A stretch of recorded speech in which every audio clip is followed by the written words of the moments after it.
This is A Course in Miracles, Chapter 12, and the name of this chapter is The Holy Spirit's Curriculum, and this is Section 1, The Judgment of the Holy Spirit. You have been told not to make error real, and the way to do this is very simple. If you want to believe in error, you would have to make it real because it is not true. But truth is real in its own right, and to believe in truth, you do not have to do anything. Understand that you do not respond to anything directly, but to your interpretation of it. Your interpretation thus becomes the justification for the response. That is why analyzing the motives of others is hazardous to you. If you decide that someone is really trying to attack you or desert you or enslave you, you will respond as if he had actually done so, having made his error real to you. To interpret error is to give it power, and having done this, you will overlook truth. The analysis of ego motivation is very complicated, very obscuring, and never without your own ego involvement. The whole process represents a clear-cut attempt to demonstrate your own ability to understand what you perceive. This is shown by the fact that you react to your interpretations as if they were correct. You may then control your reactions behaviorally, but not emotionally. This would obviously be a split or an attack on the integrity of your mind, pitting one level within it against another. There is but one interpretation of motivation that makes any sense. And because it is the Holy Spirit's judgment, it requires no effort at all on your part. Every loving thought is true. Everything else is an appeal for healing and help, regardless of the form it takes. Can anyone be justified in responding with anger to a brother's plea for help? No response can be appropriate except the willingness to give it to him, for this and only this is what he is asking for. Offer him anything else, and you are assuming the right to attack his reality by interpreting it as you see fit. Perhaps the danger of this to your own mind is not yet fully apparent. If you believe that an appeal for help is something else, you will react to something else. Your response will therefore be inappropriate to reality as it is, but not to your perception of it.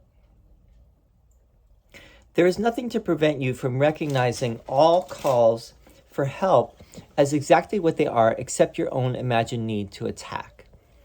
It is only this that makes you willing to engage in endless, quote, battles, unquote, with reality, in which you deny the reality of the need for healing by making it unreal. You would not do this except for your unwillingness to accept reality as it is, and which you therefore withhold from yourself. It is surely good advice to tell you not to judge what you do not understand. No one with a personal investment is a reliable witness, for truth to him has become what he wants it to be. If you are unwilling to perceive an appeal for help as what it is because you are unwilling to give help and to receive it. To fail to recognize a call for help is to refuse help. Would you maintain that you do not need it? Yet this is what you are maintaining when you refuse to recognize a brother's appeal, for only by answering his appeal can you be helped. Deny him your help, and you will not recognize God's answer to you. The Holy Spirit does not need your help in interpreting motivation, but you do need his. Only appreciation is an appropriate response to your brother. Gratitude is due him for both his loving thoughts and his appeals for help, for both are capable of bringing love into your awareness if you perceive them truly. And all your sense of strain comes from your attempts not to do just this. How simple, then, is God's plan for salvation? There is but one response to reality, for reality evokes no conflict at all. There is but one teacher of reality, who understands what it is. He does not change his mind about reality because reality does not change. Although your interpretations of reality are meaningless in your divided state, his remain consistently true. He gives them to you because they are for you. Do not attempt to, quote, help, unquote, a brother in your way, for you cannot help yourself. But hear his call for the help of God, and you will recognize your own need for the Father.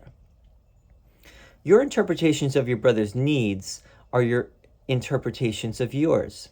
By giving help, you are asking for it, and if you perceive but one need in yourself, you will be healed. For you will recognize God's answer as you want it to be, and if you want it in truth, it will be truly yours. Every appeal you answer in the name of Christ brings the remembrance of your Father closer to your awareness. For the sake of your need, then, hear every call for help as what it is, so God can answer you. By applying the Holy Spirit's interpretation of the reactions of others more and more consistently, you will gain an increasing awareness that his criteria are equally applicable to you. For to recognize fear is not enough to escape from it, although the recognition is necessary to demonstrate the need for escape. The Holy Spirit must still translate fear into truth. The Holy Spirit must still translate the fear into truth. If you were left with the fear, once you had recognized it, you would have taken a step away from reality, not towards it. Yet we have repeatedly emphasized the need to recognize fear and face it without disguise as a crucial step in the undoing of the ego. Consider how well the Holy Spirit's interpretation of the motives of others will serve you then. Having taught you to accept only loving thoughts in others and to regard everything else as an appeal for help, he has taught you that fear itself is an appeal for help. This is what recognizing fear really means. If you do not protect it, he will reinterpret it.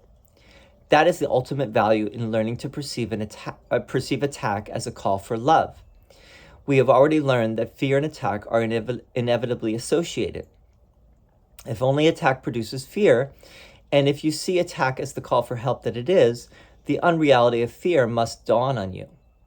For fear is a call for love in unconscious recognition of what has been denied. Fear is a symptom of your own deep sense of loss. If when you perceive it in others, you learn to supply the loss, the basic cause of fear is removed. Thereby, you teach yourself that fear does not exist in you. The means for removing it is in yourself, and you have demonstrated this by giving it. Fear and love are the only emotions of which you are capable. One is false, for it was made out of denial, and denial depends on the belief in what is denied for its own existence. By interpreting fear correctly as a positive affirmation of the underlying belief it masks, you are undermining its perceived usefulness by rendering it useless. Defenses that do not work at all are automatically discarded. If you raise what fear conceals to clear-cut, unequivocal predominance, fear becomes meaningless. You have denied its power to conceal love, which was its only purpose. The veil that you have drawn across the face of love has disappeared. If you would look upon love, which is the world's reality, how could you do better than to recognize in every defense against it the underlying appeal for it? And how could you better learn of its reality than by answering the appeal for it by giving it? The Holy Spirit's interpretation of fear does dispel it, for the awareness of truth cannot be denied. Thus does the Holy Spirit replace fear with love and translate error into truth. And thus will you learn of him how to replace your dream of separation with the fact of unity. For the separation is only the denial of union, and correctly interpreted attests to your eternal knowledge that union is true. Okay, this chapter is called The Holy Spirit's Curriculum and the Judgment of the Holy Spirit. So what is the judgment of the Holy Spirit? And Jesus has said before, the judgment of the Holy Spirit is that there is no judgment. There is no need for judgment. There is only need for love. Love is all that we truly are, and love is all that we truly want, and that goes for every single one of us, no matter what it looks like. And Jesus says very clearly here, he says, this is the first time I believe that in the Course that Jesus brings in this idea, which you hear a lot because this is one of the core principles of A Course in Miracles, one that not everyone would accept, even Course students. All of us have a difficult time with this, and the idea is everything is either an extension of love or a call for love. In other words, we're either being loving or we're acting from our fear. We're acting out from our fear and doing things that do not look loving, but in reality, it's a call for love. If we could see things as the Holy Spirit sees it, it's a call for love. Now, most of us, when we see horrible things, people doing and saying horrible things, we tend to judge those people. We judge them as wrong or evil or bad or whatever. And Jesus is saying, it's not that. They are calling for love. They're calling for help. They're calling for love in their own way. It looks like a very perverted, distorted way, but that's what they're doing. And here's where Jesus says it here in this passage. There's but one interpretation of motivation that makes any sense, and because it is the Holy Spirit's judgment, it requires no effort at all on your part. Every loving thought is true. Everything else is an appeal for healing and help, regardless of the form it takes. Regardless of the form it takes. And it could be the smallest thing or it could be the largest thing. And classic example that a lot of people give would be a serial killer or a serial rapist or Hitler or a someone who has committed genocide on a very large scale. We would tend to look at that person as evil. And Jesus is saying, no, even that person, that was a call for help. That was a call for love. It seems very crazy even to say that. Seems impossible. But Jesus is saying this is the way out for you. This is your way out. This is your way to freedom, is to see things along these lines. There is only fear or love. Jesus says it here later. The means for removing it is in yourself, and you have just demonstrated this by giving it. Meaning, thereby you teach yourself that fear is a symptom. Let's read this whole little passage. Fear is a symptom of your own deep sense of loss. If when you perceive it in others, you learn to supply the loss, the basic cause of fear is removed. That means it's removed for both of you. Thereby you teach yourself that fear does not exist in you. The means for removing it is in yourself, and you have demonstrated this by giving it. Meaning, if someone is acting out from fear, and you, in whatever way you do it, you deny that fear is real, you are both teaching that to that other person, and you are also learning it yourself. And you're learning that fear does not truly exist, and that fear is not necessary. Fear and love are the only emotions of which you are capable. There's only two things, fear and love. One is false, for it was made out of denial. Denial depends on the belief in what is denied for its own existence. By interpreting fear correctly as a positive affirmation of the underlying belief it masks, you are undermining its perceived usefulness by rendering it useless. Defenses that do not work at all are automatically discarded. So, when you offer to your brother, whoever it is, we took very extreme cases, but we can take less extreme. When someone is acting in a way that on the surface looks very horrible or bad or mean or judgmental or desperate or whatever it looks like on the surface, if you are able to, in whatever way you do it, show that that does not affect the love that they are and the love that you have for them, and that if you can act in a loving way towards that person, even with what they're doing or saying or thinking, then you're demonstrating that fear does not exist, that the ego is not real, and that fear, which is part and parcel of the ego thought system, is not real.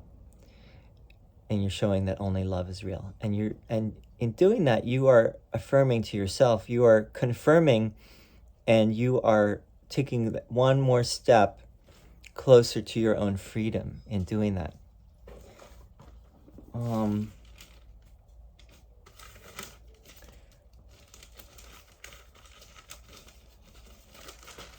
Truth needs no defense. I think that may even be good for today, for this part. The judgment of the Holy Spirit. The Holy Spirit sees everything as either love or a call for love. Everything. There's no order of difficulty in miracles, which means, again, could be the smallest thing,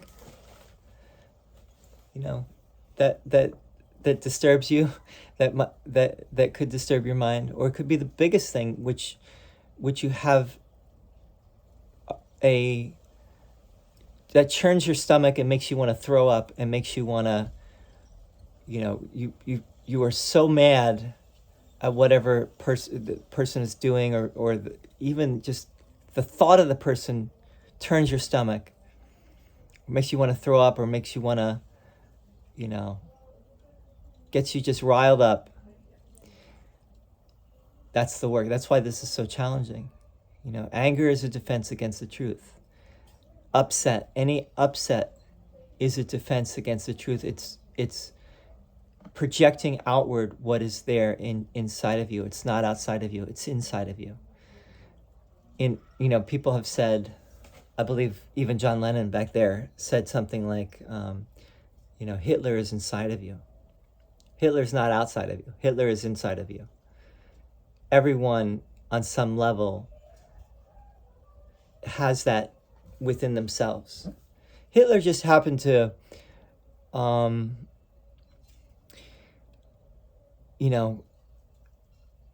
go crazy with it. But the reality is that we all have that insane thought system, and we all act upon, influenced by that insane ego thought system in our own different ways. It all takes different forms, but it comes down to the same thing. Whether you kill 11 million people, or you just make life difficult for one person, which might only be yourself, but it's probably not just yourself, it's probably others around you. It's really no different. It's because in the sense that you're sharing the same insane thought system that you are unconscious about. And this is all about becoming conscious that you have a choice. You always have a choice between love and fear, and those are the only two things. Jesus is trying to simplify this for us. He's saying there's only love and fear. If you think that there are other things, then it's going to get too complicated and messy. There's only love and there's only fear. You know what love is. We all know what love is.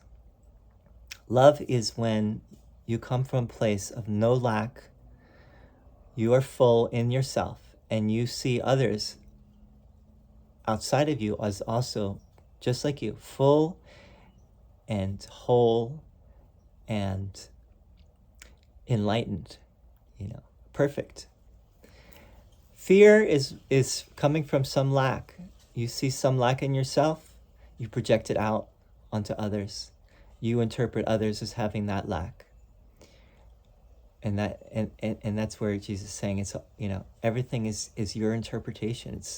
It's your mind's interpretation of what's happening. And he's trying to get you to have just the interpretation of the Holy Spirit, the judgment of the Holy Spirit, which is no judgment. and really which is no interpretation except the interpretation which is, this brother is just as I am. They are perfect. They have no problem whatsoever. Anyway, I hope that helped. And next time we're going to go check section 2, which is called The Way to Remember God. See you then. Thank you for listening. Bye for now.